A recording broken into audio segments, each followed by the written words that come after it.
ولقد ذرأنا لجهنم كثيرا من الجن والإنس لهم قلوب لا يفقهون بها ولهم أعين لا يبصرون بها ولهم آذان لا يسمعون بها أولئك كالأنعام بل هم أضل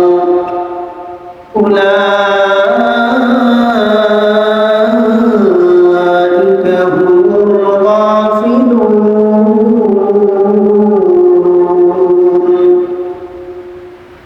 وقال رسول الله صلى الله عليه وسلم إن الله لا ينظر إلى صوركم وأموالكم ولكن ينظر إلى قلوبكم وأعمالكم أو كما قال النبي صلى الله عليه وسلم إن الله وملائكته يصلون على النبي يا أيها الذين آمنوا صلوا عليه وسلموا تسليما اللهم صل على محمد وعلى آل محمد كما صليت على إبراهيم وعلى آل إبراهيم إنك حميد مجيد اللهم بارك على محمد وعلى آل محمد كما باركت على إبراهيم وعلى آل إبراهيم إنك حميد مجيد سبحانك لا علم لنا إلا ما علمتنا إنك أنت العليم الحكيم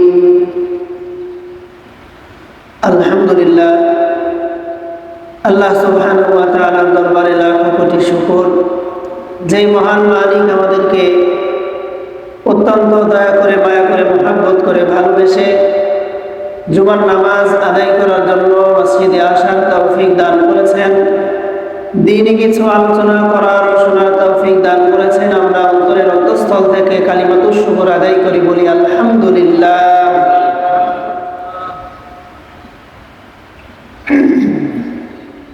আমরা যে সময়টা এখন অতিবাহিত করছি এই সময়টা অত্যন্ত গুরুত্বপূর্ণ একটা সময় এবং এই সময়টাতে আমাদের ঈমান ধ্বংস করার জন্য আমাদের আমল ধ্বংস করার জন্য আমাদের আখলাক ধ্বংস করার জন্য আমাদের চরিত্র ধ্বংস করার জন্য বিভিন্নভাবে শত্রুরা আমাদের বিভিন্ন জায়গায় জায়গায় ওত পেতে বসে আছে আল্লাহ পাক রব্বুল আলামিন এই পৃথিবীতে যত মানুষ সৃষ্টি করেছেন এই সমস্ত মানুষকে আল্লাহ তাআলা মর্যাদা দিয়েছেন কেমন মর্যাদা এই পৃথিবীতে যত মানুষ আছে আমরা সবাই জানি যে এই মানুষ হলো আশরাফুল মাখলুকাত এটা আমরা জানি না সবাই জানি যে আশরাফুল মাখলুকাত অর্থাৎ যত সৃষ্টি জীব আছে যত সৃষ্টি আছে সমস্ত সৃষ্টির মূল সমস্ত সৃষ্টির মধ্যে সর্বোত্তম হলো কি এই মানুষ এটা তো আমরা জানি আল্লাহ পাক রব্বুল আলামিন আমাদেরকে সৃষ্টি করেছেন এই পৃথিবীতে সর্বোত্তম গঠনে আমাদেরকে সৃষ্টি করেছেন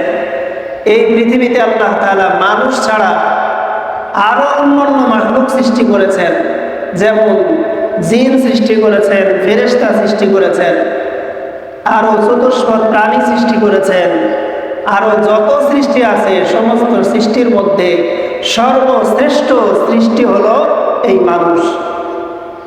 এখন আমরা ইনশাল্লাহ আমাদের এই সপ্তাহে আমরা আলোচনা করব মানুষ সর্বশ্রেষ্ঠ মাখলুকাত কিভাবে এবং এই মানুষের করণীয় কাজ কি। আল্লাহ পাক রব্বুল আলামিন আমাদেরকে সুন্দর আকৃতি দিয়ে সৃষ্টি করেছেন। দেখেন, একটা গরু যত সুন্দরই হোক না কেন,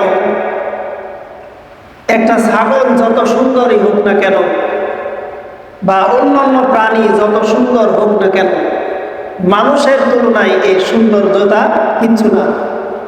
আল্লাহ পাক রব্বুল আলামিন এটাই জানিয়ে দিয়েছেন সূরাতুত তিন 95 নম্বর সূরার 4 নম্বর আয়াত, 30 নম্বর পারার 18 নম্বর পৃষ্ঠার 2 নম্বর লাইন। লাকাদ খালাকনাল ইনসানা ফি আহসানি তাকওয়িম। আল্লাহ তাআলা এই সূরায় জানিয়ে দেন, আমি মানুষকে সৃষ্টি করেছি। লাকাদ খালাকনাল ইনসান, আমি এই পৃথিবীতে যত মানুষ আছে সমস্ত মানুষকে সৃষ্টি করেছি ফি আহসানি তাকওয়িম, সর্বোত্তম গঠনে আমি আল্লাহ এই মানুষকে সৃষ্টি করলাম। সুবহানাল্লাহ বলেন। আল্লাহ পাক রব্বুল আলামিন এই আয়াতে জানিয়ে দিলেন পৃথিবীতে যত কিছু সুন্দর আছে এই সমস্ত সৌন্দর্যের কাছে মানুষ সবচাইতে বেশি সুন্দর। আল্লাহ পাক রব্বুল আলামিন মানুষের যেই জায়গায় যেই জিনিসটা দেওয়া দরকার সেই জায়গায় সেই জিনিসটাই দিয়েছেন। আল্লাহ পাক রব্বুল আলামিন এই মানুষকে সুন্দর আকৃতিতে গঠন করেছেন, কিন্তু এই মানুষ অন্যান্য দিকের তুলনায়, শক্তির তুলনায় একটা হাতির চাইতে এই মানুষ অনেক দুর্বল, একটা গরুর চাইতে মানুষের শক্তি অনেক কম। আল্লাহ পাক রব্বুল আলামিন অন্যান্য শক্তি অনেক জীবের মধ্যে বাড়িয়ে দিয়েছেন, কিন্তু মানুষের মধ্যে আল্লাহ তাআলা সবচাইতে সৌন্দর্যের শক্তিটা বৃদ্ধি করে দিয়েছেন। সুবহানাল্লাহ। দেখেন, একটা হাতির যেমন শক্তি এই শক্তি মানুষের আছে, একটা গরুর যেমন শক্তি এই শক্তি মানুষের আছে, তাহলে মানুষ দুর্বল কিনা বলেন তো? শক্তির দিক থেকে মানুষ দুর্বল। আবার দেখেন, দৃষ্টিশক্তির দিক থেকেও মানুষ দুর্বল। কেমন দুর্বল? আমরা অন্ধকার রাতে লাইট ছাড়া পথ চলতে পারি? বলেন, পথ চলার কোনো ব্যবস্থা আছে? কিন্তু দেখেন, কুকুর, শিয়াল আর বিড়াল এদের রাতের অন্ধকারে চলতে লাইট কখনো প্রয়োজন হয়েছে? লাইট কখনো প্রয়োজন হয় নাই। আল্লাহ তাআলা তাদের দৃষ্টিশক্তিতে ওই লাইটের ব্যবস্থা করে দিয়েছেন। কিন্তু দেখেন, মানুষ আমরা দেখতে পারি না। বিড়াল সে কিন্তু ঠিকই দেখে যে রান্নাঘরের কোন জায়গায় বসতো আর কোন জায়গায় মাছ আছে, নাকি বলে দেয় যে রান্নাঘরের লাইটটা জ্বালাই দাও, আমি দেখি তারপরে খাই। তাহলে দেখেন, দৃষ্টিশক্তির দিক থেকেও একটা মানুষ অনেক দুর্বল, তারপরেও এই মানুষ শ্রেষ্ঠ মাখলুকাত। আবার দেখেন, মানুষের বাচ্চা হওয়ার পরে সে নড়তেও পারে না, চড়তেও পারে না, শুধু কান্না করে। কিন্তু একটা মুরগির বাচ্চা হওয়ার সাথে সাথেই দৌড় দেয়। একটা হাঁসের বাচ্চা সে জন্মগ্রহণ করার সাথে সাথেই দুনিয়াতে আসার পরেই তাকে যদি পানির মধ্যে ছেড়ে দেওয়া হয় সে সাঁতার কাটতে পারবে। আর আমরা মানুষ 8-10 বছর হয়ে যায় তারপরে আমরা সাঁতার শিখি। তাহলে চিন্তা করেন, একটা হাঁসের বাচ্চাকে সাঁতার শিখালো কে? আল্লাহ। তাহলে আশরাফুল মাখলুকাত আমরা জন্মগ্রহণ করার পরেই পানিতে নামতে পারি না, সাঁতার দিতে পারি না। তাহলে আল্লাহ তাআলা দেখেন এদিক থেকেও অন্যান্য প্রাণীকে মানুষের চাইতে বেশি শক্তিশালী করেছেন। তাহলে মানুষ আশরাফুল মাখলুকাত হলো কিভাবে? মানুষ তাহলে সর্বশ্রেষ্ঠ হলো কিভাবে? তো মানুষের মধ্যে কিছু গুণ থাকলে সেই মানুষটাই হবে সর্বশ্রেষ্ঠ মানুষ। আল্লাহ রাব্বুল আলামিন আশরাফুল মাখলুকাত যেমন বানিয়েছেন, সর্বশ্রেষ্ঠ মানুষকে আল্লাহ তাআলা যেমন সুন্দর করে বানিয়েছেন, ঠিক তেমনি ভাবে এই মানুষকে আল্লাহ তাআলা পৃথিবীর সমস্ত কিছুর উপর মর্যাদাবান করেছেন। সুবহানাল্লাহ। সূরাতু বানী ইসরাঈল 17 নম্বর সূরার 70 নম্বর আয়াত, 15 নম্বর পারার 8 নম্বর পৃষ্ঠার 1 নম্বর লাইনে আল্লাহ তাআলা বলেন, ওয়ালাকাদ কাররামনা বানী আদম আল্লাহ পাকে আয়াতে বলেন ওয়ালাকাদ কাররামনা বানি আদম, আমি পৃথিবীতে যত কিছু আছে সমস্ত কিছুর উপর এই মানুষকে মর্যাদাবান করেছি। সুবহানাল্লাহ বলেন। ওয়া হামালনাহুম ফিল বাররি ওয়াল বাহর, এবং এই মানুষের জন্য জলস্থলে চলাচল করার জন্য তাদেরকে আমি বাহন হিসাবে আরো অনেক কিছু দান করেছি। তারা জলে কিভাবে চলবে এই বাহন আমি আল্লাহ তাদেরকে দান করেছি। আপনারা একটু চিন্তা করে দেখেন, মানুষ ছাড়া জলে চলতে হলে কোনো কিছুর বাহন আছে নাকি? মাছ পানিতে থাকে, বাহন আছে? পানিতে চলা সাপ যেগুলো পানিতে থাকে, বাহন আছে? অন্য কোনো প্রাণীর দেখেন বাহন নাই, জলেও নাই, স্থলেও নাই, কিন্তু আল্লাহ পাক রব্বুল আলামিন আমাদের জন্য বাহনের ব্যবস্থা করে দিয়েছেন। সুবহানাল্লাহ। এরপরে আল্লাহ তাআলা বলেন ওয়ারাযাকনাহুম মিনাত তাইয়্যিবাত, ওয়ারাযাকনাহুম মিনাত তাইয়্যিবাত, আর আমি আমার বান্দাদেরকে উত্তম রিজিক, হালাল রিজিক আমি আল্লাহ তাআলা দান করেছি। সুবহানাল্লাহ। উত্তম এবং ভালো রিজিক আমি আল্লাহ তাআলা দান করেছি। এরপরে আল্লাহ তাআলা বলেন ওয়া ফাদ্দালনাহুম আলা কাসীরিম মিম্মান খালাকনা তাফদীলা, আর এই পৃথিবীতে আমি যত কিছু সৃষ্টি করেছি এই সমস্ত সৃষ্টির উপর মানুষকে আমি প্রাধান্যতা দান করেছি। সুবহানাল্লাহ বলেন। তাহলে এই মানুষ আল্লাহ পাক রব্বুল আলামিন বানাইলেন, সৃষ্টি করলেন। মানুষকে আল্লাহ তাআলা সুন্দর আকৃতিতে গঠন করলেন। সমস্ত জীবের ওপর, সমস্ত কিছুর ওপর আল্লাহ তাআলা প্রাধান্য দান করলেন। এত কিছু দিলেন, আল্লাহ পাক কেন দিলেন? আশরাফুল মাখলুকাত হিসাবে দিলেন। কিন্তু এই দুনিয়াতে আশরাফুল মাখলুকাত হিসাবে যেমন ভাবে আমরা এসেছি, যদি আশরাফুল মাখলুকাত সর্বশ্রেষ্ঠ মানব হয়ে যদি আমরা এই পৃথিবী থেকে না যাইতে পারি, তাহলে আল্লাহ পাক রব্বুল আলামিন আমাদের জন্য পরকালে শাস্তির ব্যবস্থা রেখেছেন। তাহলে আল্লাহ পাক রব্বুল আলামিন আমাদেরকে যেমন ভাবে আশরাফুল মাখলুকাত, সৃষ্টির সেরা জাতি হিসাবে আমাদেরকে পাঠালেন, এই সেরা জাতি হিসাবে আমাদের কাল কিয়ামতের ময়দানে উঠা লাগবে কিনা বলেন তো?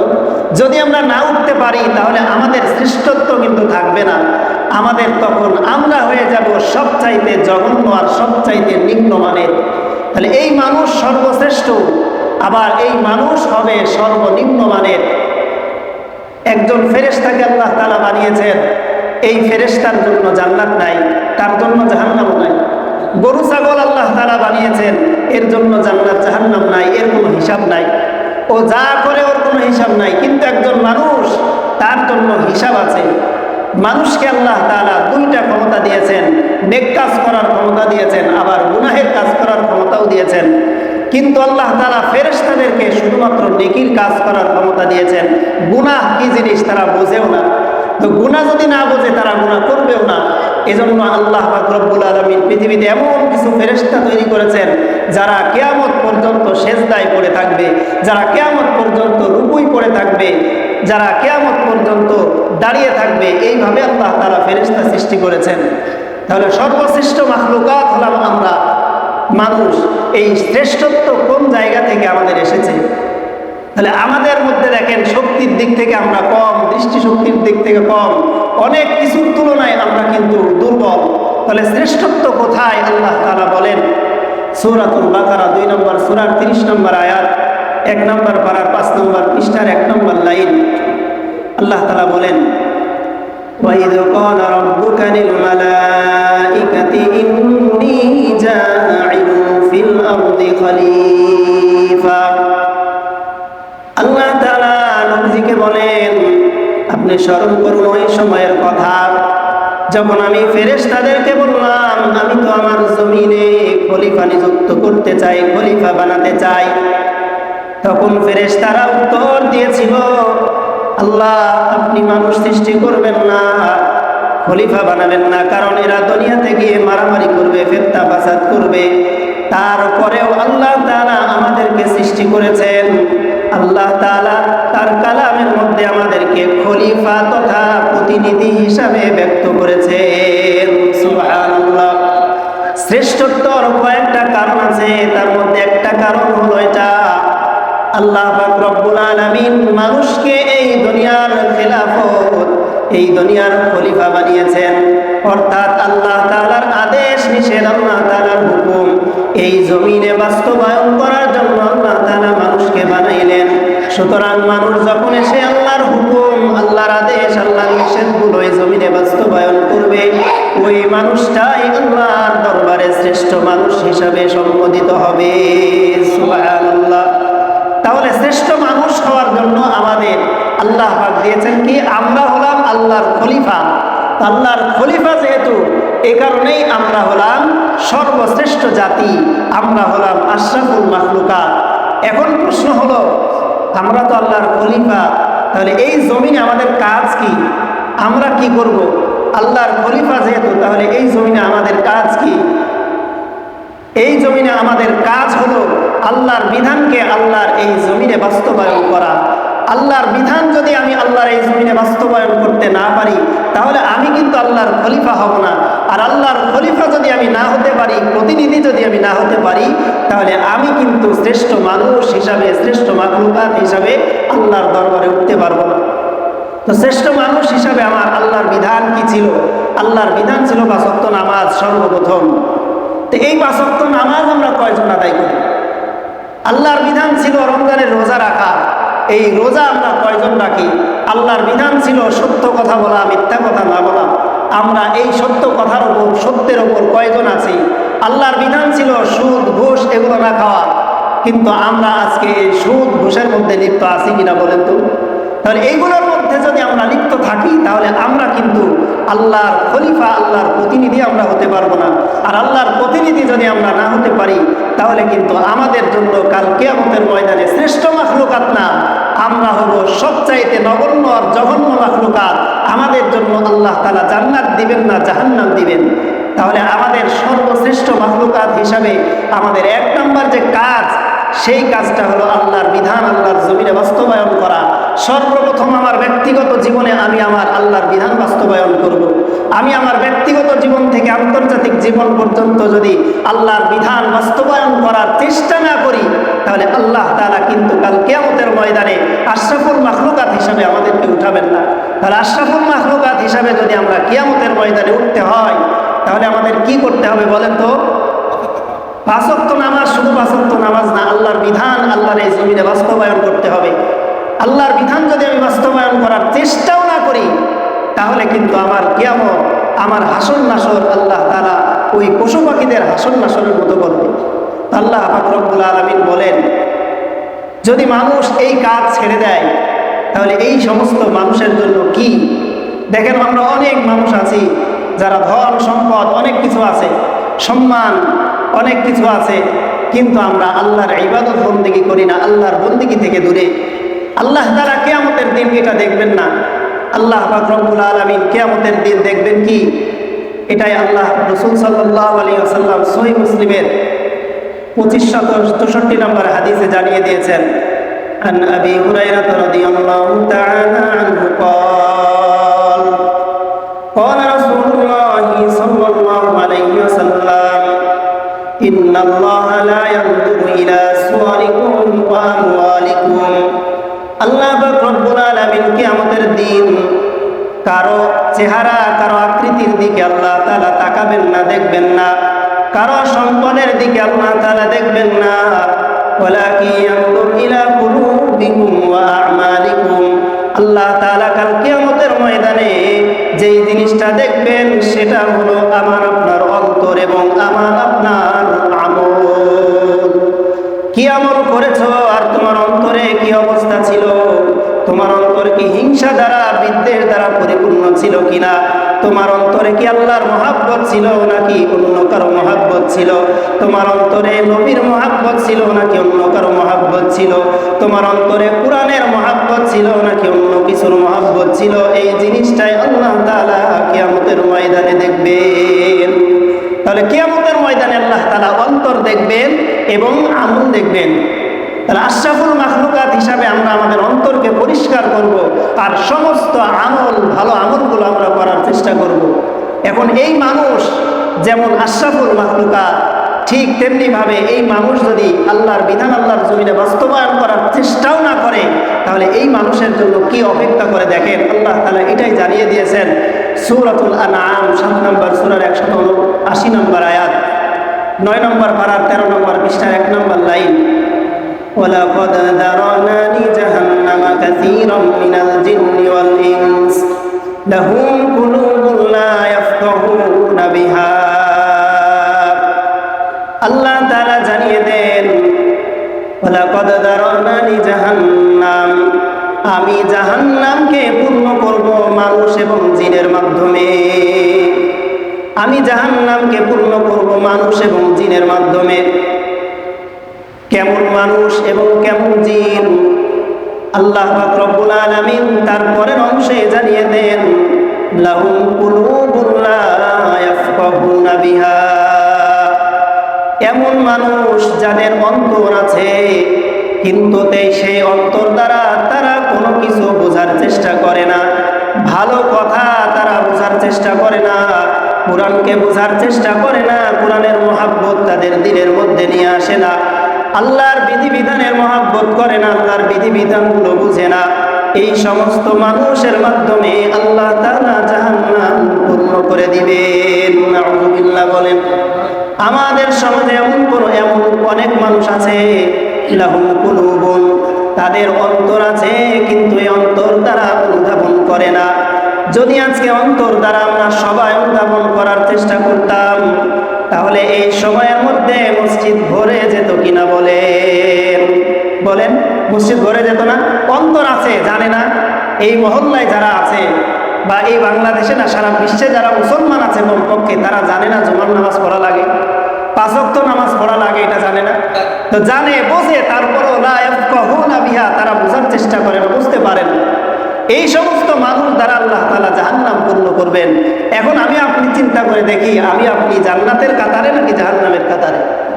এরপরে আল্লাহ তাআলা বলেন, ওয়ালাহুম আ'য়ুনুন লা ইউবসিরুনা বিহা।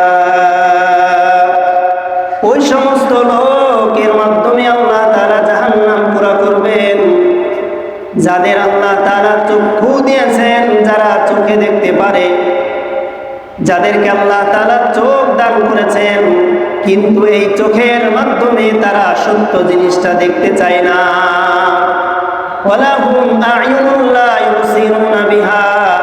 আল্লাহ তাআলা আমার এই চোখ দিয়েছেন আল্লাহর কোরআন পড়ার জন্য, হাদিস পড়ার জন্য। আল্লাহ তাআলা আমাকে চোখ দিয়েছেন আল্লাহর নিয়ামতগুলো দেখে দেখে আল্লাহকে চেনার জন্য। কিন্তু আজকে আমরা এই চোখ দ্বারা এত খারাপ কাজ করি। এই চোখ দ্বারা আমাদের খারাপ কাজের জন্যই মনে হয় আল্লাহ সৃষ্টি করেছেন। এমন বোঝা যায় যে আল্লাহ মনে হয় এই চোখ দ্বারা খারাপ কাজ করার জন্যই চোখটা সৃষ্টি করেছেন। তাহলে আল্লাহ তাআলা চোখ দিয়েছেন কিন্তু দেখে না। আসলে বলেন তো, আমরা তো দেখি না, বাহ্যিক তো দেখি, কিন্তু আল্লাহর কোরআন দেখে না, আল্লাহর রাসূলের হাদিস দেখে না। কি দেখে? আরো অন্য কিছু দেখে। আমার এই চোখ দ্বারা এখন খেলা দেখে, নাকি বলেন? এখন হয়েছে তো পুরা পৃথিবীটাকে, পুরা বিশ্ব আজকে দেখেন মুসলমানদের কি অবস্থা, বিশেষ করে বাঙালি মুসলমান। এই বাংলাদেশের মতো এত নাচানাচি আর ফালাফালি মনে হয় অন্য কোনো দেশে নেই। আছে বলেন? অন্য কোনো দেশে নাই।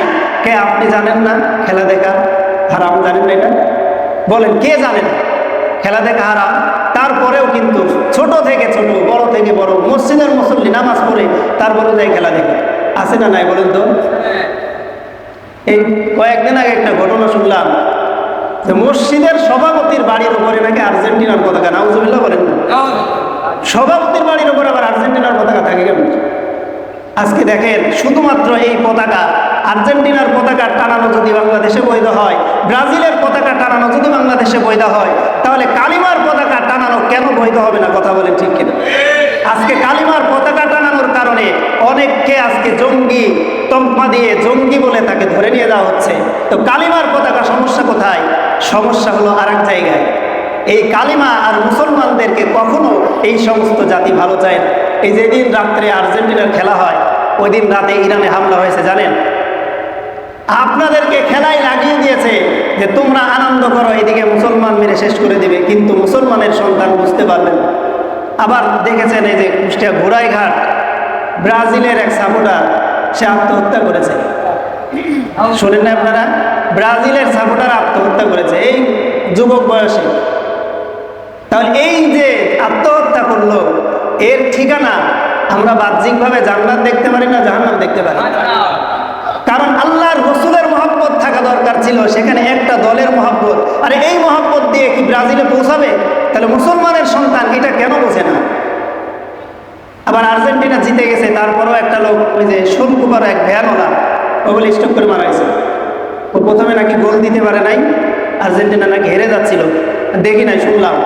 তারপরে ও মনটা খারাপ করে বাড়িতে গেছে, গিয়া তারপর তখন দেখছে ভাব ভালো, এরপর এসে জর্দা দিয়ে পান খাইছে নাকি 3-4টা, খাওয়ার পরে ওখানেই শেষ।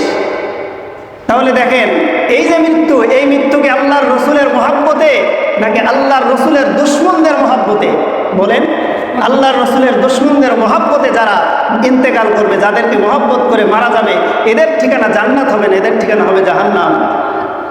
আর ওই যে একটা লোক সেদিন বলতেছিল যে মেসি মেসি মেসি নাকি মুসা আলাইহিসসালামের মতো হয়ে এসেছে।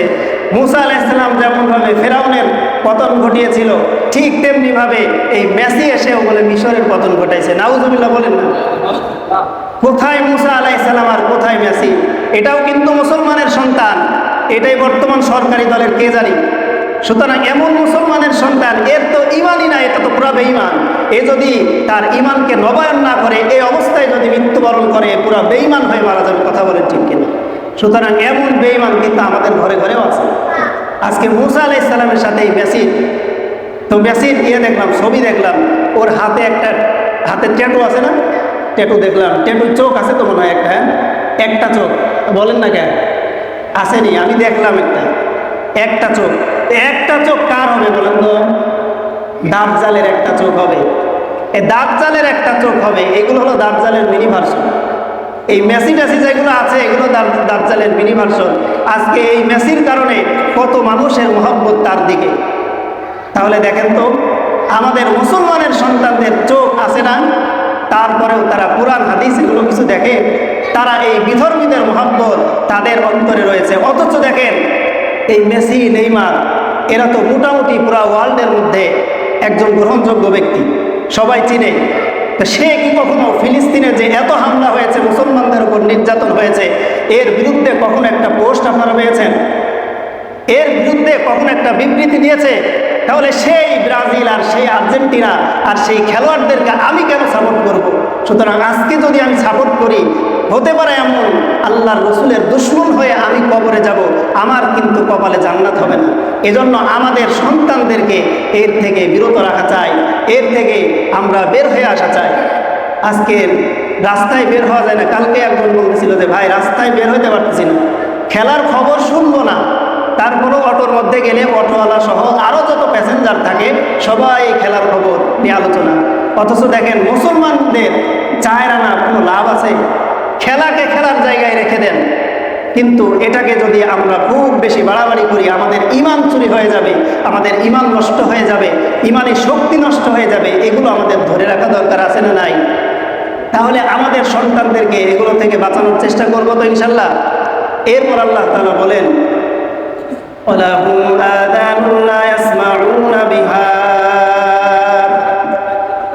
আল্লাহ রব্বুল আলামিন কান দিয়েছেন, কান দান করেছেন, কিন্তু এই কানের মাধ্যমে আল্লাহ তাআলার গুণগান, আল্লাহ তাআলার কোরআন, এটা তারা শুনে না। তারা এই কানের মাধ্যমে তারা বিভিন্ন রকম না যায় জিনিস শুনে, গান বাজনা শুনে। দেখেন গান বাজনা আজকে আমাদের কাছে ব্যাপক হয়ে গিয়েছে, এটা কোনো গুনাহ মনে করি না। অনেক সময় দেখবো আমরা মসজিদের মধ্যেও গান বাজে, মোবাইলে রিংটোন বাজে না, এটাকে আমরা কোনো দোষই মনে করি না। আজকে আমাদের ঘরটা হওয়া দরকার ছিল কোরআনের ঘর, আজকে আমাদের ঘরটা হওয়া দরকার ছিল আল্লাহর রসুলের মহব্বতের ঘর, কিন্তু আমাদের ঘরগুলো হয়েছে আল্লাহর রসুলের দুশমনের ঘরের মতো। ঘরে ঢুকলে গানের আওয়াজ, গানের আওয়াজকে আমরা কিছুই মনে করি না। এজন্য গান শোনা থেকে আমরা বিরত থাকব। এখন যাদের অন্তর আছে কিন্তু তারা অনুধাবন করে না, যাদের চোখ আছে দেখে না, কান আছে শুনে না, এরা কাদের মতো দেখেন? আল্লাহ পাক বলেন, উলাইকা কাল আনআম, এরা হলো চতুষ্পদ প্রাণীর ন্যায়। নাউযুবিল্লাহ বলেন। এরপরে আল্লাহ তাআলা কি বলেন? শুধু চতুষ্পদ প্রাণী নয়, বাল হুম আযাল, এর চাইতেও আরো নিকৃষ্টতম। নাউযুবিল্লাহ বলেন। চতুষ্পদ প্রাণীর কোনো হিসাব নাই।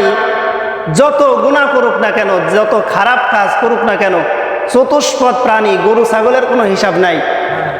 গরু ছাগল এই দুনিয়ার থেকে বিদায় হয়ে যাবে তো শেষ, এরপরে তার আর কোনো হিসাব থাকবে না। কিয়ামতের ময়দানে দুইটা ষাঁড়কে উঠানো হবে, দুইটা গরুকে উঠানো হবে, যে হ্যাঁ তুমি এই গরুর সাথে মারামারি করেছিলে, আরো মারামারি করে তুমি জিততে পারো নাই, তোমার শিং ভেঙে গিয়েছিল, আজকে তোমাকে শক্তি দিয়ে দিলাম, তুমি ওর শিংটা ভেঙে দাও। এইভাবে প্রতিশোধ শেষ, আবার মাটির সাথে মিশে যাবে। তাহলে মানুষের জন্যই হিসাব, আর গরু ছাগলের কোনো হিসাব নাই। এখন গরু ছাগলের চাইতে আরো অধম কেন? কারণ এই মানুষ চলে যাবে জাহান্নামে, আর গরু ছাগলের তো জাহান্নাম নাই। এজন্য মানুষ, এই গরু ছাগল চতুষ্পদ প্রাণীর চাইতে অধম। আল্লাহ পাক আয়াতের শেষ অংশে বলেন, উলাইকা হুমুল গাফিলুন, এরা চতুষ্পদ প্রাণীর চাইতে অধম। মূলত এরাই হলো উদাসীন। আল্লাহর হুকুম থেকে এরা হলো উদাসীন। আল্লাহর হুকুম এরা মানতে পারে নাই, আল্লাহর হুকুম এরা মানে নাই। তাহলে আমরা আমাদের সন্তানদের সহ আমরা নিজেরা কিভাবে আশরাফুল মাখলুকাত হিসাবে এই দুনিয়ায় বসবাস করতে পারি, এই চেষ্টা করা যায় না ইনশাআল্লাহ। আল্লাহ পাক রব্বুল আলামিন কিয়ামতের ময়দানে অনেকের জন্য জান্নাত দিবেন, অনেকের জন্য জাহান্নাম দিবেন। আল্লাহ তাআলা সূরাতুত তুর 52 নম্বর সূরার 21 নম্বর আয়াতে আল্লাহ তাআলা বলেন, والذين آمنوا واتبعتهم ذريتهم بإيمان ألحقنا بهم। আল্লাহ তাআলা যখন হিসাব নিকাশ শেষ করবেন, হিসাব নিকাশ শেষ করার পর জান্নাতীরা যখন জান্নাতে যাবে, জান্নাতীরা যাওয়ার পর জান্নাতে ওই সমস্ত লোক থাকবে যাদের দুনিয়ায় সন্তান ছিল। এরা তাদের সন্তানদেরকে খুঁজতে থাকবে, আমার ছেলে কোথায়, আমার মেয়ে কোথায়, আমার ছেলেকে তো দেখি না, আমার মেয়েকে তো দেখি না, কান্না করতে থাকবে। আল্লাহ তাআলা ডাক দিয়ে বলবেন, কেন কাঁদো? জান্নাতীরা উত্তর দিবেন, আমার সন্তান আমার কাছে অনেক প্রিয় সন্তান, আর সেই সন্তানকে তো জান্নাতীদের মধ্যে দেখি না, সন্তানটা কোথায়? আল্লাহ তাআলা ফেরেশতাদেরকে ডাক দিয়ে বলবেন, তাদের সন্তানদেরকে দেখিয়ে দাও। আল্লাহ তাআলা ফেরেশতার মাধ্যমে সন্তানদেরকে দেখিয়ে দিবেন। তাই সমস্ত লোক তাদের সন্তানদেরকে দেখবে জাহান্নামের পোশাক পরিহিত অবস্থায় জাহান্নামে পড়ে আছে। নাউযুবিল্লাহ বলেন। বাবা মা কান্না করতে থাকবে। আল্লাহ তাআলা তখন আল্লাহ পাক রব্বুল আলামিন সামান্য কিছু গুনাহ থাকলেও মাফ করে দিবেন। ওই সমস্ত লোক নিজেদের সন্তানের সাথে জান্নাতে বসবাস করতে থাকবে। কিন্তু কিছু মানুষ এমন থাকবে যারা যতই কান্না করুক না কেন, তাদের সন্তানদের জন্য আল্লাহ তাআলা জাহান্নাম ফয়সালা করে দিয়েছেন। নাউযুবিল্লাহ বলেন। আমি আপনি যদি জান্নাতে যাই, আমার কলিজার টুকরা সন্তান যদি জাহান্নামের আগুনে পুড়ে যায়, তাহলে আমি আপনি কেউ তো সহ্য করতে পারবো না। সুতরাং আমাদের সন্তানরা যাতে জান্নাতি হতে পারে, এজন্য সমস্ত অন্যায় কাজ থেকে নিজে যেমন বিরত থাকব, আমাদের সন্তানদেরকে অন্যায় কাজ থেকে বিরত রাখার চেষ্টা করব। আল্লাহ নবী বলেন, সহিহ ইবনে হিব্বানের 6767 নম্বর হাদিস, قال رسول الله صلى الله عليه وسلم لا تقوم الساعة حتى يتسافلوا في الطريق تسافد الحمير। আল্লাহ পাক রব্বুল আলামিন জানায় দেন, ওই পর্যন্ত কিয়ামত হবে না, ওই পর্যন্ত কিয়ামত হবে না যতক্ষণ পর্যন্ত মানুষ রাস্তাঘাটে অবাধভাবে চলাফেরা না করবে। আল্লাহ তাআলা এখানে গাধার সাথে তাসবিহ পেশ করেছেন, সাদৃশ্যতা পেশ করেছেন।